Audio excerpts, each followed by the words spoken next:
इसकी है, इसका नंबर है L9147 और इसकी जो ये सिस्टम आईसी है इसका नंबर है L9131।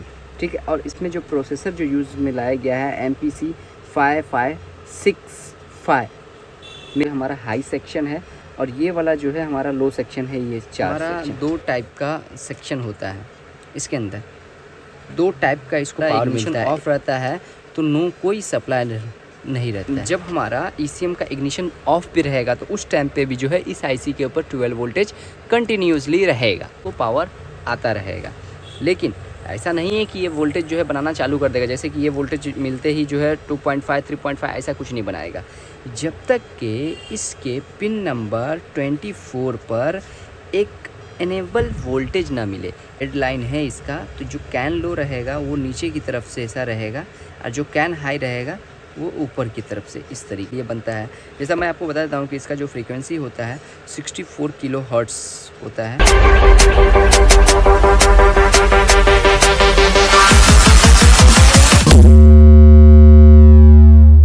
गाइस, आई एम मोजिल, मेरे चैनल पे आपका स्वागत है। तो आज का जो हमारा क्लास है ECM ट्रेनिंग क्लास 79।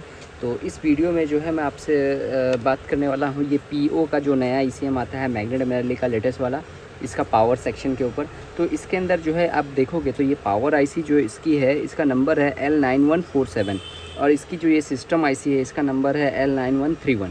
ठीक है, और इसमें जो प्रोसेसर जो यूज़ में लाया गया है MPC 5565 मेगाहर्ट्ज़।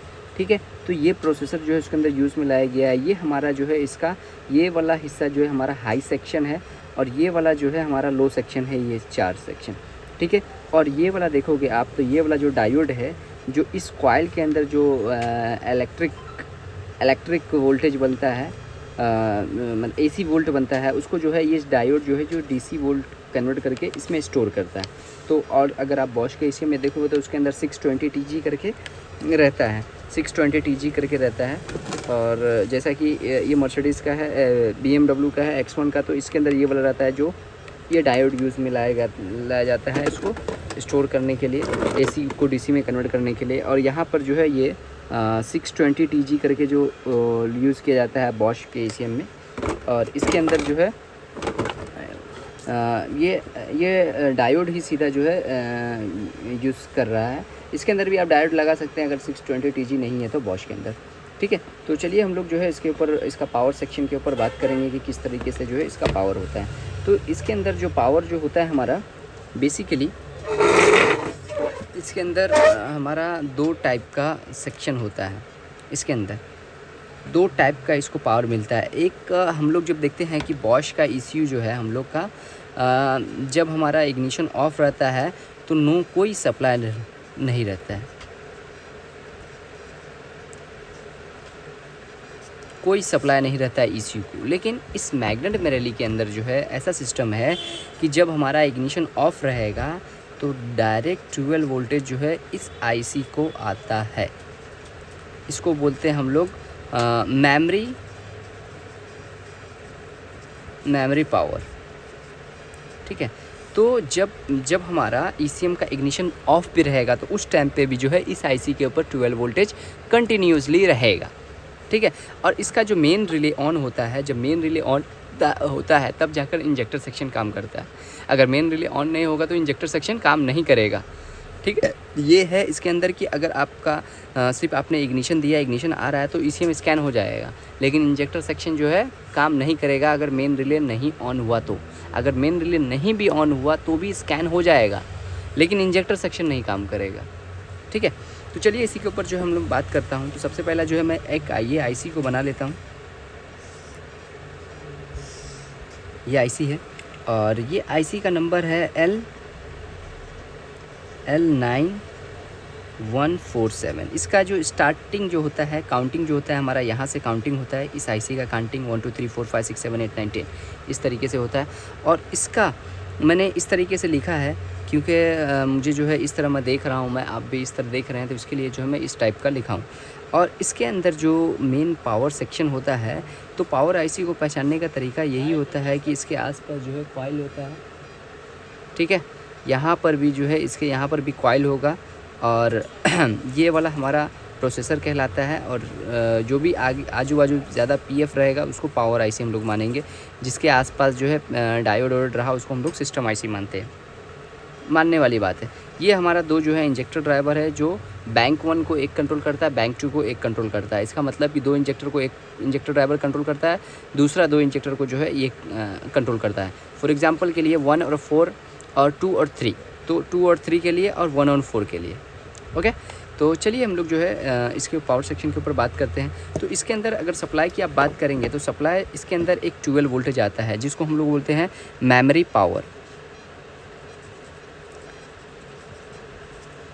तो मेमोरी पावर, और इसको जो है एक और बोला जाता है बैकअप वोल्टेज भी बोला जाता है।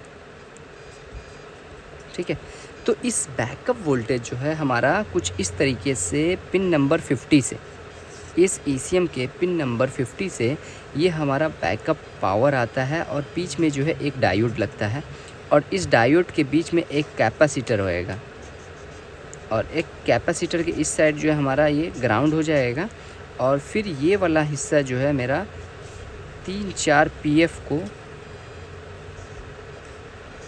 ग्राउंड करके और इसके पिन नंबर 6 पर जाता है 6 नंबर पिन पर। ये वाला वोल्टेज जो है अगर आप इग्निशन ऑन किए हैं चाहे ऑफ़ किए, इससे मैटर नहीं है, ये कंटिन्यूसली जो है इसको पावर आता रहेगा।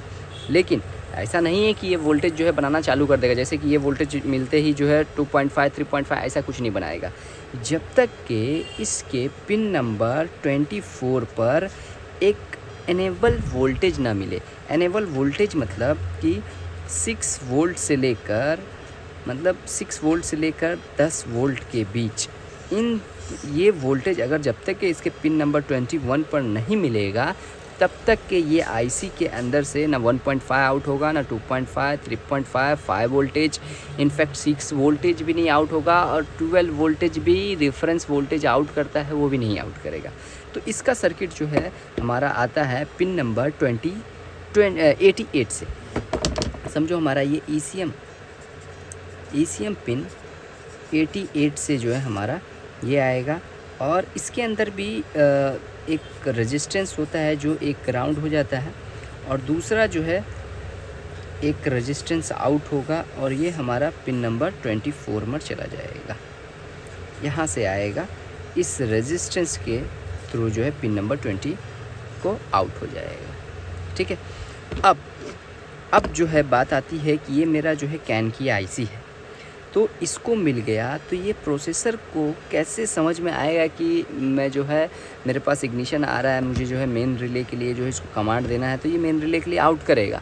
तो जैसा ही इसको इग्निशन आएगा, तो यही इग्निशन एक और रेजिस्टेंस के थ्रू क्रॉस होके चला जाएगा हमारे प्रोसेसर, इसको मैं MPC लिखता हूँ, इसको चला जाएगा, ये नॉन पोलराइज NCP इसको बोलेंगे, PF हम लोग बोलते हैं ना, तो वो PF जो है अपना पिको फैराड उसकी जो वैल्यू होती है, तो ये वाला सिस्टम जो है इसको भी चले जाता है हमारा इग्निशन का वोल्टेज।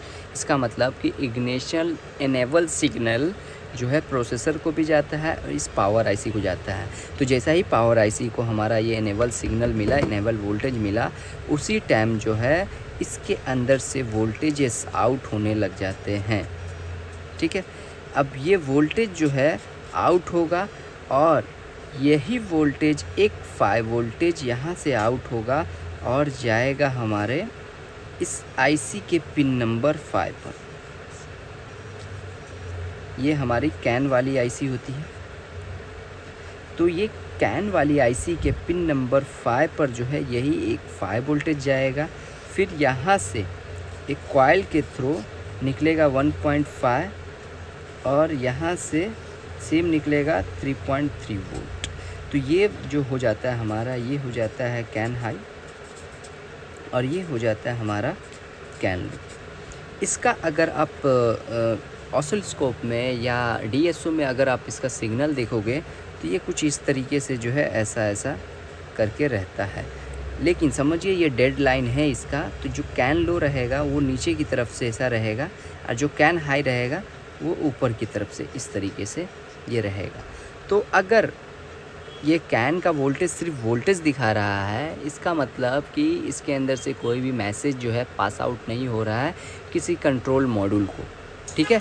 तो इसको जो है हम लोग जो है कभी किसी वीडियो में ऑसिलोस्कोप में हम लोग देखेंगे, जैसा कि ये फ्रीक्वेंसी के लिए बनता है। जैसा मैं आपको बता देता हूँ कि इसका जो फ्रीक्वेंसी होता है 64 किलो हर्ट्ज़ होता है, और इसका भी जो है 64 किलो हर्ट्ज़, मतलब कि 64 किलो हर्ट्ज़ इसका फ्रीक्वेंसी होता है, मतलब 64,000 बार जो है ये बंद चालू होता है, ठीक है।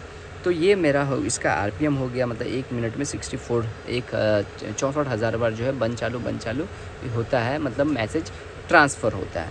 और इसका जो क्रिस्टल होता है, इसका जो फ्रीक्वेंसी होता है, वो फ्रीक्वेंसी इसका क्रिस्टल का होता है 20 मेगाहर्ट्ज़, मतलब 1 मिनट में 20 लाख मेगा, मतलब 20 लाख बार जो है बंद चालू होता है। तो ये रही इम्पोर्टेंस जो है इस आईसी का मोस्ट इम्पोर्टेंट यही 2 पिन होता है, और यही 2 पिन से जो है मेन निर्भर होता है, और इसी पे जो है ये इसी के बेस पे काम करता है। अगर इंजेक्टर सेक्शन इसके अंदर फॉल्ट आया कि इंजेक्टर सेक्शन कोई भी अगर नहीं काम कर रहा है, तो उस केस में जो है हमारा मेन रिले ऑन नहीं होता है, तब नहीं काम करता है।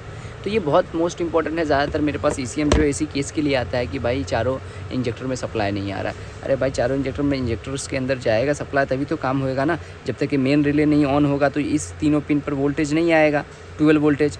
और ये जब इस पर 12 वोल्टेज नहीं आएगा तो इस इंजेक्टर वाले लाइन में, इस कॉइल में 12 वोल्टेज नहीं आएगा। जब तक इस कॉइल में नहीं आएगा 12 वोल्टेज तो प्रोसेसर को पता नहीं चलेगा। प्रोसेसर जब तक इसको जो है स्विचिंग चालू नहीं करेगा, जब इसको स्विचिंग चालू करेगा तब जो है ये एसी वोल्टेज बनेगा, एसी को डीसी करके इसमें स्टोर होगा।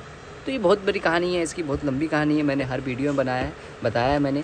तो धीरे धीरे समझ में आता है, एकदम एक बैग जो है ये नहीं समझने वाला है।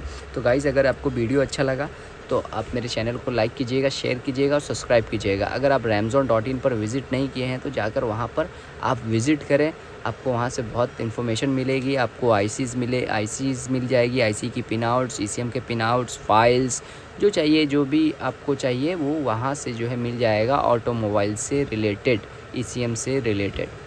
Okay, thank you.